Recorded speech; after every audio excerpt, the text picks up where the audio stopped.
Hello and welcome to Dad Got This. And today we are doing another test of the Ninja Woodfire Pro XL. We are going to find out about these guys, the thermometers. I have been told they are not accurate. Let's find out.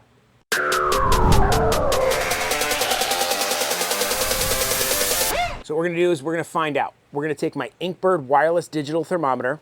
This will tell us both the temperature of the cook chamber and the meat. We're also going to try and use my old meat stick so we can test 3 thermometers against each other and see kind of how accurate they are. Because just 1 versus 1, maybe the Inkbird's off. I don't know. To do that, we're just going to smoke a pork picnic. I got some pellets in my hopper.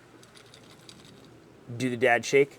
Either separates the pellets, compacts the pellets, or does absolutely nothing. Either way, I do it every time. For this cook, I'm going to be trying out some charcoal pellets. I haven't cooked with them really before, so we'll see how they do. If they do well, maybe you'll see them in a future video. Pop this guy on, and we will set it to smoker 350. I just want to kind of get it preheated and going, so I don't have to worry about that later. We'll reset it up using the app. As always, anytime you take meat out of one of these cryovac packages, you always want to pat it dry. And that's it. That is a pork picnic right there. We don't have to do anything to it. There is no prep involved in this other than our skin prep. For our skin prep, what we're going to do is we're going to take this little meat tenderizer poker thing. We're going to poke a bunch of little micro holes all over the skin. That's going to help our skin crisp up, hopefully. This is what I like to call go. It's 50-50 granulated garlic and granulated onion. I use it on just about everything. So we're gonna hit the back side of this guy, a little bit of this. We got some coarse sea salt and some coarse black pepper. Grab this little side section here.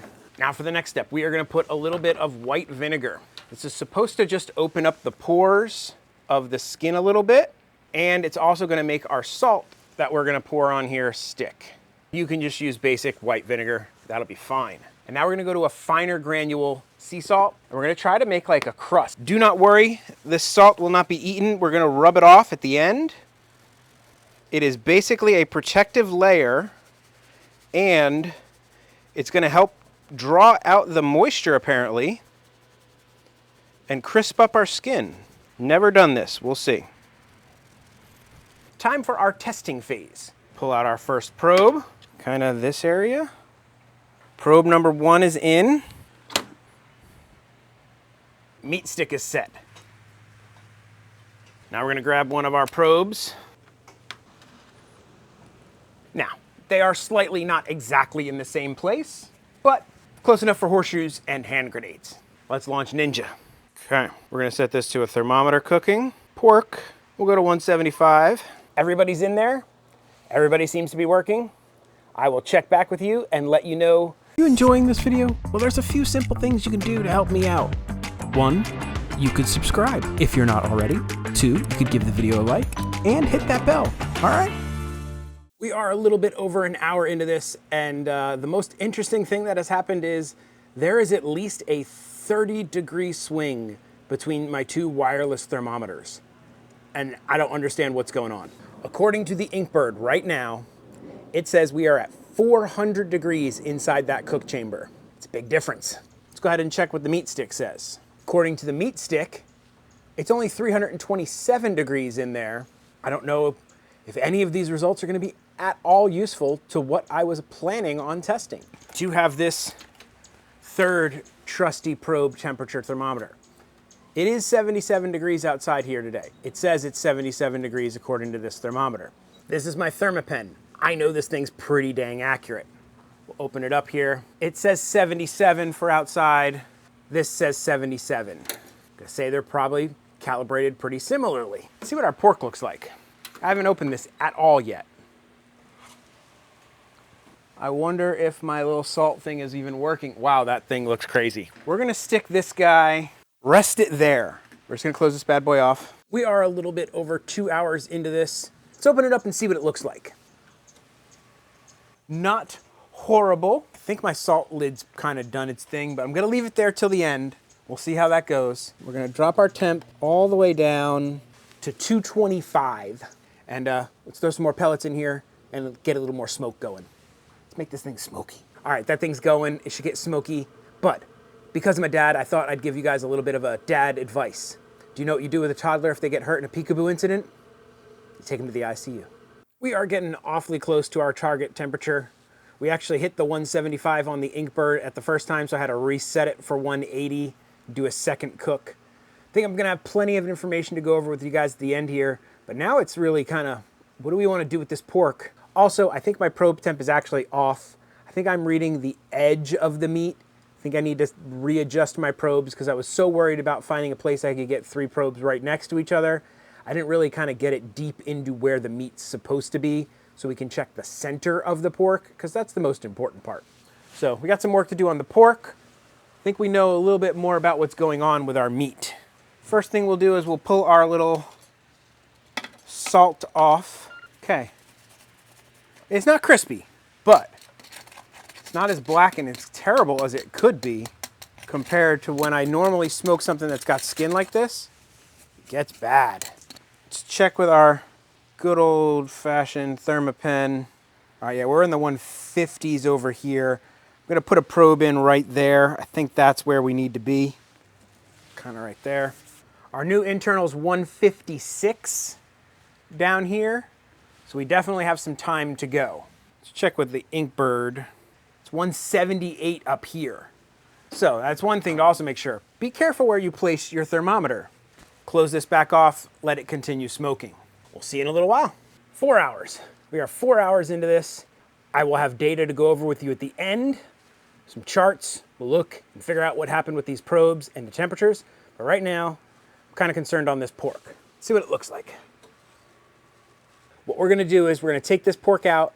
We're gonna kick that temperature all the way up to like 450, 475. We're gonna pop it back in there and let that pork skin try to get crispy and crackling. I don't care about glassy skin. I just want crispy and crackling. Okay, I got the pork in here. I got my probe kind of resting on this little side section here. We'll close it down. 315 and still climbing. I need a peek.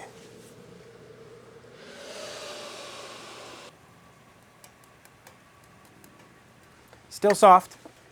We're gonna go down. We're not burned yet. While we wait, I thought I'd let you know what a pig's favorite Star Wars character is. Ham Solo. So it did about 15 minutes in the air crisp setting at 450. I opened the lid many times. Let's open her up.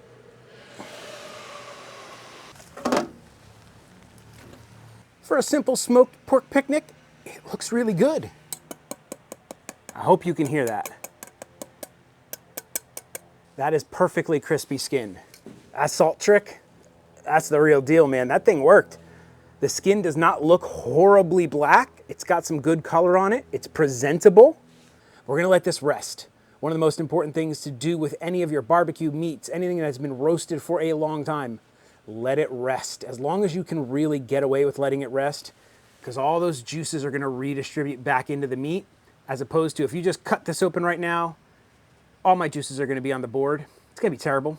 Now, because we spent all that time trying to get the crispy skin, I'm not gonna fully wrap this up with foil and stick it in a cooler like you would with a brisket. I'm just gonna lightly tent it with foil. And we're gonna let it rest out here until it gets down to about 145, 150, which is gonna be a good slicing temperature. Anything below 140 and then you're running into food safety issues. So I left one of the probes in there, the meat stick. When it gets down to 150, we'll probably go ahead and start slicing it up. Pork has rested quite a while. Let's go ahead and check what it is internal temperature-wise. 150, right where I wanted it to be. We should be good for slicing. This is about the pork. Let's go ahead and check out the pork. We'll get to the data and the whole temperature probe test in a minute.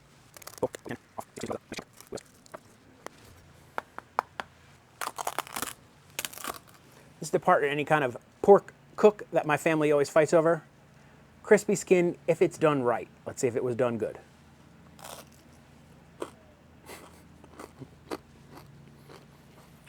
That is the best pork skin that I have ever cooked on the Ninja Woodfire. I'm doing that salt trick anytime I'm smoking something or cooking something out here on the Woodfire and it's got skin. Man, that's perfect. Perfect crisp. It's not too salty because the salt came right off it, but it's not rubbery. It's just a perfect crisp skin. Oh my God. If that was all I got out of this experiment, it's a win for me. Let's see. What else we got? We got a bone. That came out pretty nice. Now, I'm not expecting my bone to just pull out like it would on a pulled pork. I was expecting to have to do a little slicing. Like I said, my goal was for some sliced pork. From a texture standpoint, that's about what I wanted. It's like a roasty pork, pulls apart a little bit, not bad. For checking flavor, I'm gonna wanna check a piece from the end. It's got some bark on it. You see, it actually did get a little bit of a smoke ring on there. Here we go. Oh man, for nothing but those simple flavors and smoke, that's tasty. Maybe we'll do it with some sazon or some barbecue sauce on sandwiches, but that is good pork. And crispy skin. That's a win all around. I'll see you in a little bit to go over the data. Well, it's the next day. Let's go over some charts.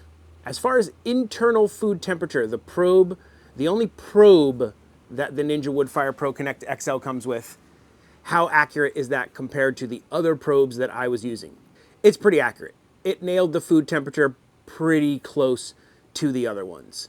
And that's gonna have a wide variance because even just a little bit of difference in where it is in the meat can make a difference in the temperature of the meat. So let's look at the first chart on internal temp test. You know, we started at like 40 degrees and then we took it all the way up to 180. And as you can see, both the Inkbird and the meat stick kind of followed the exact same pattern. They were a couple degrees off between each other, but relatively close the whole time. And they were also pretty close to the Ninja the whole time. I don't have the Ninja on this graph because unfortunately, the Ninja doesn't record your cooks. I really, really wish they would add that to the app. It doesn't do that, Ninja, if you guys are listening. If maybe that's something you can add into firmware, that'd be awesome. So internal probe, yeah, you can trust that thing. Ambient cook temp, all over the place, man. This thing totally confused me. The Inkbird and the meat stick had some wild changes. Let's look at the chart. Okay, let's explain my chart here. I got 10-minute increments at the bottom from about 10:45 till about 3 o'clock. That was the main cook. I've got 3 sections on there. I got 350, 225, and 450. You'll see the Inkbird was reading at times, it's like 65, 70 degree swing. That's a huge swing when the two probes were right next to each other. It didn't make any sense to me. As you saw in the test, I even took my old school barbecue probe and just sat it on top of them to try and get an ambient temp. And this one's probe matched the meat stick closer than the Inkbird. So I tend to think that the meat stick's ambient temperature probe was a little bit more accurate than the Inkbird's. So that's kind of what I'm gonna go with. As you can see here, I have lots of wireless thermometers. I have used many over the years and my trusty Thermopen. So just to check, I water tested all these where you take them and you put them in an ice cold glass of water to check that they all read 32. Everybody kind of got the water test right. So then I just took them all out, let them sit in the room at air temperature, checked the air temperature of the room. It was like 73 with this guy for a while, and everybody was reading 73. I cannot explain why this one read so far differently than the meat stick and this one during the test. Maybe it's more sensitive to the temperature changes and was picking them up quicker. I honestly don't know. I emailed Inkbird, sent them the data, and asked them to look into it for me and see what they thought. Editor Dad here. I actually got a response from Inkbird while I was editing the video. Here's their explanation. If I'm reading this correctly, basically what they're saying is the way you set a temperature for an oven to 350 is you have to put in hotter air than 350 constantly as you're losing heat to maintain that temperature, and possibly maybe that's the air that they're measuring. This explanation makes sense. However, to me, it doesn't 100% answer the question as to why theirs read so much different than the other two. Still don't know that answer, in my opinion. But for now, let's just go with using the chart from the meat stick to compare it to what we had set for the Woodfire. So we had the Woodfire set at 350. For most of that cook, we ran around 325-ish. So pretty close, 325, 335. pretty close. We were within the ballpark of what I would expect an oven to kind of read. These things aren't perfect. When we dropped it down to 225, same thing. We kind of read maybe a little high at first, and then it equaled out, and then we read right around a couple degrees, 10 degrees difference. I mean, we're in the 230s, 220s, right in that range of where we had it set. Lastly, when I set it to 450, nobody ever read 450. It wasn't really in there long enough for any of the probes that aren't instant read to really register that temperature. But they started to climb and they got way up near 400. They were getting hot. I always thought this thing ran hotter than I expected. So I always thought if I set it at 350, it might be running a little hotter than I expected. But it actually, in the long-term test, it ran a little colder. In conclusion, is it perfect? No. This is a convection oven, especially when you're using smoking and convection, air swirling around. Nothing's ever going to be perfect to nail a dead perfect temperature all the time. But this is close enough to me where I can trust what I've set the wood fire grill to, where I can trust it. I can also trust the probe that you plug into the food, which is nice to know that I don't have to plug any of these in if I don't want to. Now, I will sometimes end up doing that because I like to track my cooks. I like having that charted data. I really wish this did that. Have I said that before? I think I have. Now, this whole experiment brought up a fun little side quest for me. I have all these wireless thermometers and a wired barbecue thermometer. Would you guys like to see a comparison of all the ones I have? Like a shootout. Kind of internal temp, external temp, features, apps, like a little comparison of them. If that's something you guys would be interested in, let me know in the comments and I might do it. This was pretty fun for me. I got some tasty pork, and that was honestly the absolutely best crispy skin I have ever gotten out of anything I've ever smoked in any of these kind of units. Smoked on a smoker or on this. Lastly, please do all the likey, subscribe stuff. It really does help out this channel. If you can like, subscribe, leave comments, all that kind of engagement really helps this channel out. I should be in the next video announcing memberships. Just kind of figuring out the last bits of how to get it done and getting it set up. Last, but certainly not least, where do pigs go to learn magic? Hogwarts. Dad may tell very bad jokes, but Dad doesn't do outros. So that's it. Bye.